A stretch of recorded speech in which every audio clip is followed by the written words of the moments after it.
시청자 여러분 안녕하십니까? VOA 모닝뉴스 시작합니다.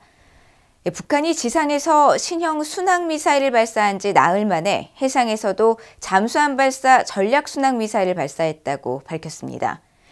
공개된 사진을 보면 실제 잠수함 발사인지 아니면 바지선에서 발사한 것인지 불분명한데 한국군 당국은 북한의 미사일 역량 발표는 과장됐을 가능성이 많다고 지적했습니다. 전문가들도 북한 정권이 여러 무기 개발 능력을 과장하면서 미한일 방어망의 과부하를 주려는 의도로 분석했습니다. 김영권 기자가 보도합니다. 노동신문 등 북한 관영 매체들이 공개한 지난 28일 잠수함 발사 전략순항미사일 SLCM 불화살 3해 31형 발사 장면입니다. 김정은 국무위원장이 시험 발사를 지도했다는 이번 불화살 3해 31형은 북한이 지난 24일 처음 발사한 신형 순항미사일로 사진을 보면 미사일은 비스듬한 각도로 수면 위로 떠올랐습니다. 따라서 수직 발사관이 아닌 어뢰 발사관 등을 통해 발사된 것으로 추정되며 뿜어낸 연기 때문에 잠수함에서 발사된 것인지 아니면 미사일 시험 발사용 바지선에서 발사된 것인지 명확하지 않습니다. 북한 매체들은 미사일 두 발이 각각 7,421초, 7,445초간 동해 상공에서 비행해 섬 목표를 명중 타격했다고 전했지만 비행거리는 공개하지 않았습니다. 한국합동참모본부는 북한이 28일 오전 8시쯤 잠수함 관련 시설이 밀집한 함경남도 신포시 인근 해상에서 순항미사일을 여러 발 발사했다고 밝혔습니다. 이어 29일 정례 브리핑에선 북한 당국이 미사일 능력을 과장했을 가능성이 크다면서 신형 미사일 첫 시험 발사 뒤 나흘 만에 수중 발사를 한 데 대해서 의문을 제기했습니다. 동일한 미사일도 어디에서 쏘느냐에 따라서 상당한 기술적 보완이나 발전이 있어야 됩니다. 그런데 그렇게 짧은 기간에 발사 플랫폼을 바꿨다는 것은 또 제가 아까 말씀드린 과장 가능성에서도 연관이 있을 것이라고 봅니다. 한국합참은 추가 사항은 미한 정보당국이 분석 중이라고 밝혔습니다. 무기 측의 전문가들은 순항미사일이 신형이 맞다면 지상과 수중 바지선 등에서 여러 차례 시험 발사를 거쳐야 잠수함에서 시험 발사를 할 수 있다면서 잠수함에서 미사일을 쐈다는 북한 정권의 주장에 의문을 제기했습니다.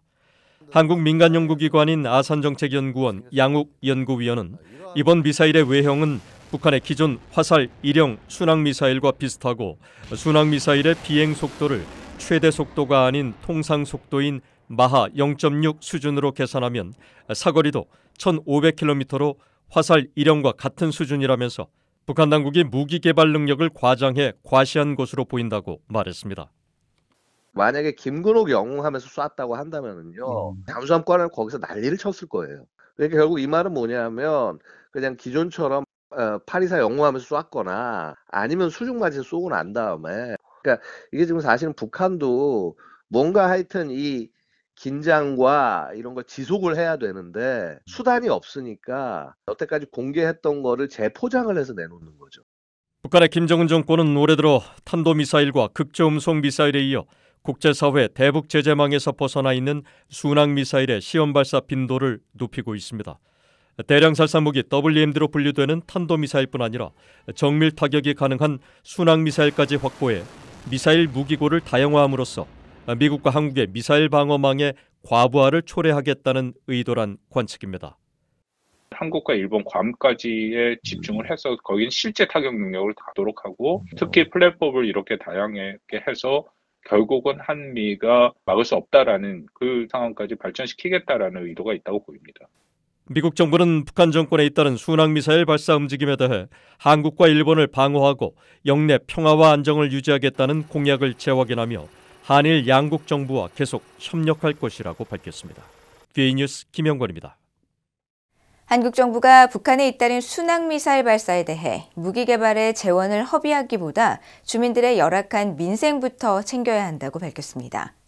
한국통일부의 구병삼 대변인이 29일 북한의 잠수함 발사 순항미사일 SLCM 시험 발사에 대한 입장을 묻는 기자들의 질문에 북한 정권이 부족한 재원을 무기 개발과 도발에 허비하는 한 민생 개선은 10년이 지나도 공연불에 불과할 것이라고 비판하며 이같이 밝혔다고 연합뉴스 등 한국 언론들이 보도했습니다. 또 구 대변인은 이어 북한 당국은 도발과 고립의 길을 중단하고 주민들의 어려운 상황을 근본적으로 개선할 수 있는 올바른 길을 선택해야 한다고 강조했습니다. 미국의 제이크 설리번 국가안보보좌관이 중국의 왕이 외교부장을 만나 북한의 무기 실험과 북러 협력에 대한 우려를 제기하고 적극적인 협력을 당부했다고 미국 정부 고위 당국자가 밝혔습니다.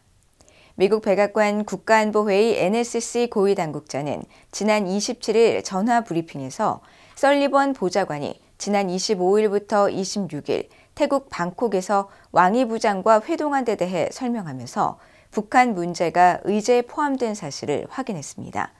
이 당국자는 특히 우리는 최근 북한의 무기 실험과 러시아, 북한 간 관계 증진이 김정은의 의도에 어떤 의미인지에 대해 깊이 우려하고 있다면서 중국이 북한에 미치는 영향력을 감안해 이런 우려를 중국 측에 직접 제기했다고 설명했습니다.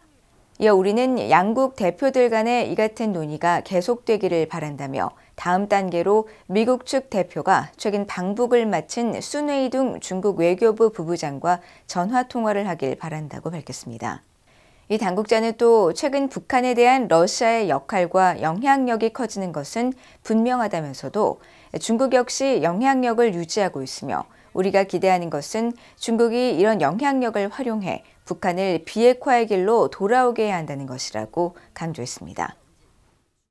제네바 군축회의가 지난주 개막한 가운데 미국 국무부가 북한 정권의 유엔 안보리 결의 위반 문제가 심각하다는 점을 거듭 지적했습니다. 국무부 대변인은 지난 26일 향후 제네바 군축회의에서 북한의 의장국 수임 차례가 또다시 돌아올 때 어떻게 대처할 것이냐는 VOA의 질문에 미국은 여러 유엔 안보리 결의를 위반하며 북한 정권이 계속 핵과 탄도미사일을 개발하는 데 대한 국제사회의 심각한 우려를 공유하고 있다고 밝혔습니다. 국무부 대변인은 그러나 군축회의 의장국은 65개 회원국이 4주 간격으로 돌아간다며 이에 따라 북한은 앞으로 10년 동안 의장국을 맡진 않을 것이라고 말했습니다. 앞서 북한은 군축회의 회원국들이 돌아가며 의장국을 맡는 관행에 따라 지난 2022년 5월 말부터 약 4주 동안 순회 의장국을 맡았었으며 당시 미국 등 국제사회는 유엔 안보리 결의를 위반하며 핵과 탄도미사일을 개발 중인 북한이 국제사회 군축 문제를 다루는 군축회의 순회 의장국을 맡는 것이 부적절하다고 지적했습니다.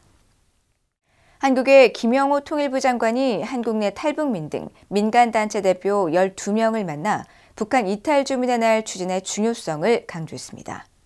김 장관은 29일 북한 이탈 주민의 날 제정을 논의하기 위해 정부 서울청사에서 열린 민간단체 간담회에서 북한 이탈 주민의 날 제정은 국내 탈북민뿐 아니라 북한 주민에게도 시사하는 바가 매우 크다며 탈북민들의 성공이야말로 우리 사회의 통일 역량을 가늠짓는 시금석이라고 강조했다고 통일부가 밝혔습니다. 통일부에 따르면 김 장관은 또 북한 이탈 주민의 날 제정은 앞으로 북한 주민들에게는 자유롭고 풍요로운 미래에 대한 희망의 메시지를 주게 될 것이며 그러기 위해서는 진정한 탈북민을 위한 탈북민에 의한 탈북민의 날이 돼야 한다고 강조했습니다. 이어 참석자들을 대표한 김흥광 NK 지식인연대 대표는 윤석열 대통령과 정부의 북한 이탈 주민의 날 제정 추진에 사의를 표하고 이를 계기로 탈북민 사회가 더욱 단합하는 한편 다양한 사회 공헌 활동을 통해 우리 사회의 통합과 번영, 통일 역량 강화에 기여하겠다고 밝혔습니다. 이상으로 VOA 모닝 뉴스를 모두 마칩니다. 시청해주신 여러분 고맙습니다.